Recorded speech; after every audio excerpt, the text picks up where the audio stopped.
I'm Andrew Armstrong, welcome to the back office. I've got something very interesting today. Yep. This is a food spiralizer. You might have seen they're all the rage at the moment, and that's because everybody's trying to unlock and harness the full potential of the nutrition in their food. And I think really it's a bit of a gimmick, but the idea is if you get your various foodstuffs that you'd normally cook, like a courgette, and you spiralize it, you can make it into a pseudo pasta, spaghetti type thing that you'll eat, and you'll eat it raw and it'll be good and you'll get lots of energy. Frankly, I think it's a bit of a gimmick. Just to show you on the back, comes with a shredder, a chipper and a slicer attachments, and it says you can make circular potato shreds, curvy potato shreds, potato rings, curvy potato shreds. In fact, there's a hell of a lot of potato-y type things. You can make carrot shreds, cucumber slices, potato noodles and apple chips. So, I'm convinced. Let's see what's inside the box. I'm a bit savvy this time, I already cut the tape. One instruction pamphlet. Basically says how to use it and what vegetables you can use. I'm imagining any kind of apple-y, potato-y type vegetable would be fine.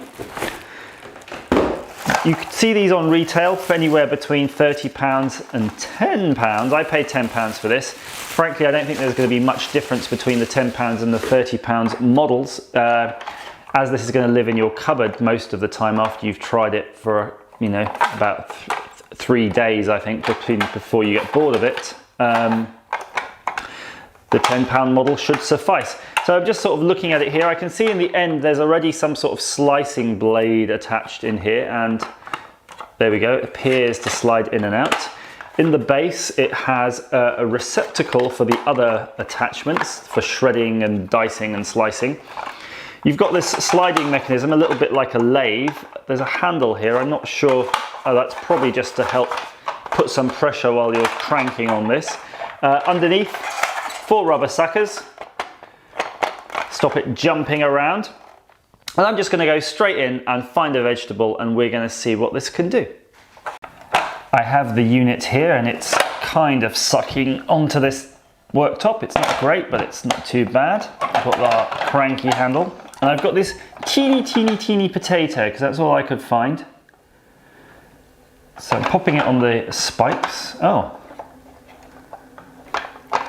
Am I already? Oh, there we go. Thought I saw a problem here, but that's fine. Now there's a circular sort of blade thing here, and I'm imagining you have to get this all lined up. There we go. You see it sort of cut itself into here.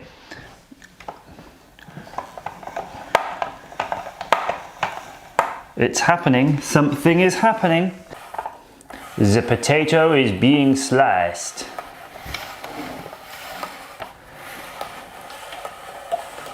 No effort really. It's doing its job. It's spinning, slicing, spiralizing.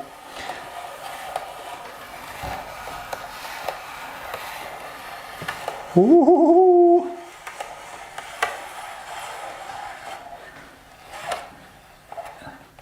And that's it. Look at that. Let's get a plate or something. All the spiralized potatoes you could ever want. I wish I had a deep fat fryer now to throw that straight in. I reckon they'd be lovely. I might try microwaving these. Look at that. That's fun, isn't it? What else do you end up with? Look at this. I'm not sure what we can do with this, but it makes a kind of a mushroom. Can you see that? That's obviously the center blade where it's cut through, and that's the bit of potato it can't handle. So not only do you get a bunch of spiralized potatoes, you get this rather interesting plug. I'm not sure what use that is. Maybe, I don't know. Will it? Nose plug. Potato nose plugs. Or perhaps ear plugs. Ear plugs. So I had a bit of fun spiralizing this new potato.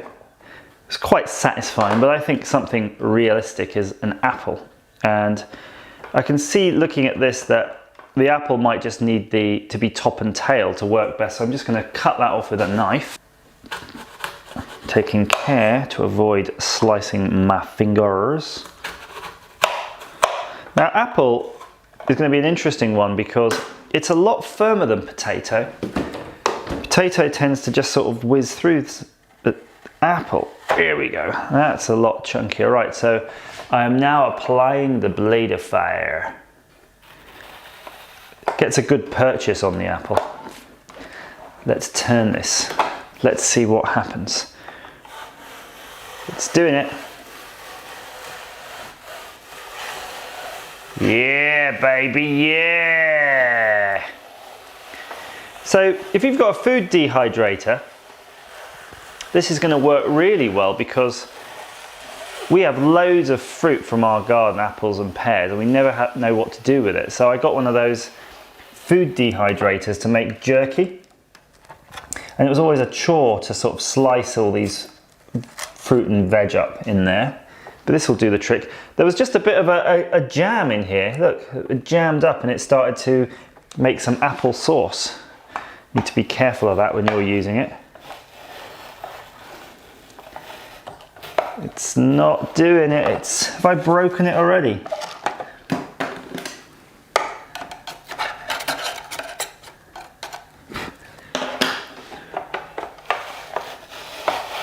There we go. No, look, it's getting all caught up here. I'm going to retract the apple and see what's happened. Okay, so what's happened here is that the apple core is full of pips. And the pips actually aren't getting cut by the blade. Remember, there's a blade, a circular blade that sort of centers itself over here, and that's jamming up against these. So I'm going to try one more time with a bit more force. Yeah, I think that's going. No, still not going properly. So we can just prove that it is the pips getting in the way by flipping the apple and just trying it on the other side. Yeah.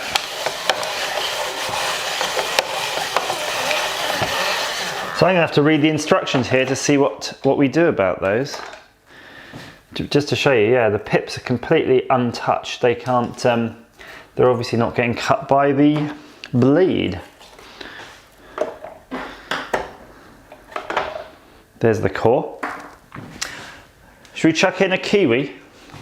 I'm going to chuck it in all furry. Let's see what that can do. God, this is a really, really firm kiwi. Completely inedible at the moment.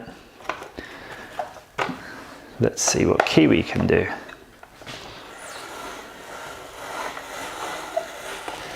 Ah, kiwi's good.